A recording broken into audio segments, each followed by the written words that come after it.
Siamo in Campania e subito devo dire grazie alla Pro Favara che mi ha omaggiato della maglietta ufficiale di questa trasferta che vedrà la Pro Favara impegnata nella prima semifinale nazionale dei play-off del campionato di eccellenza. Sono con il responsabile della comunicazione della Pro Favara, Giuseppe Piscopo. Com'è il clima? Ma il clima è come una vigilia di un'importante partita, però sappiamo che si gioca in 180 minuti, quindi già mister e staff tecnico sanno che bisogna gestire le energie mentali e fisiche in due partite. Non ci giochiamo tutto domani al Bellucci, ci giochiamo molto a Pompei, ma non tutto. E a proposito di Pompei, ci saranno molti colori giallo-blu. Sappiamo di un importante tifo che è già partito da Favara per assistere alla partita di domani.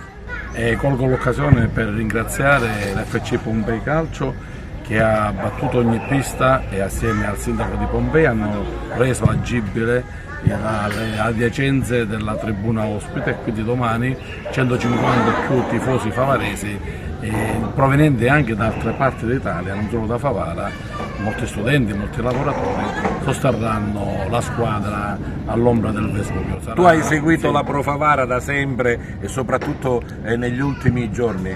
Che clima si respira tra società, staff tecnico e giocatori? Allora, è inutile nascondere, l'obiettivo di quest'anno stagionale era quello della Serie D, per tanti motivi.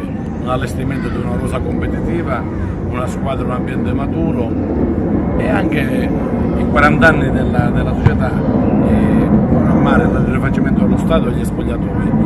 E ci crediamo, siamo qui non per giocare una semifinale, ma per giocarci un pezzo di promozione che passa da una doppia sfida ora a Pompei il 2 giugno a Favara. Speriamo poi di continuare nella finalissima con la vincente tra il girone B della Sicilia e il girone del Molise, quindi ancora è tutto aperto, ci giochiamo i primi 90 minuti, speriamo di 4 partite, la squadra è carica, abbiamo fatto un buon viaggio in nave, c'è un clima di moderata euforia, sono ragazze serie, hanno capito l'importanza, non siamo in gita, hanno capito l'importanza della gara, ma non c'è quella tensione che ti può compromettere anche l'umore.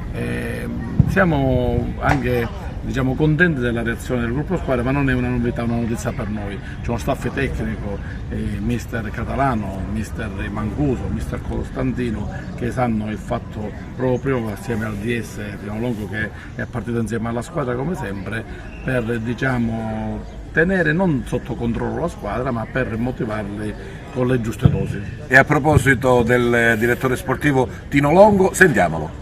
Un clima di semifinale, un clima di concentrazione e consapevolezza di quello che si deve andare a fare. Siete venuti qui in Campania con un po' di anticipo proprio per preparare bene la giornata di domenica? È chiaro che dovevamo essere qui per la rifinitura, quindi siamo stati, grazie al lavoro della dirigenza, siamo arrivati in modo preciso, sistemato, con tutto organizzato e quindi era già tutto predisposto. Dal punto di vista tecnico meglio non disturbare allenatori e giocatori, ma com'è la squadra? La squadra sta bene, è serena, sono abbastanza fiduciosi delle loro forze, ripeto, quando ci sono queste partite si presentano da sole. Per quanto riguarda il discorso di lasciarli un po' tranquilli è una cosa quasi normale, perché i ragazzi ora a questo punto si devono compattare e loro sanno quello che devono fare. Avete avuto modo di spiare, tra virgolette, il Pompei? Spiare ormai con i sistemi che ci sono, la tecnologia che c'è, non è più come una volta che quando si giocava in questi campionati non c'era modo di visionare le squadre avversarie, come avranno fatto loro. Anche noi abbiamo idea di quello che è Pompei, ma l'importanza del Pompei basta leggere i nomi. E poi naturalmente è una doppia sfida, adesso fuori casa e poi in casa. Sì, è una doppia sfida, quindi si deciderà tutto nei 180 minuti, ma è chiaro che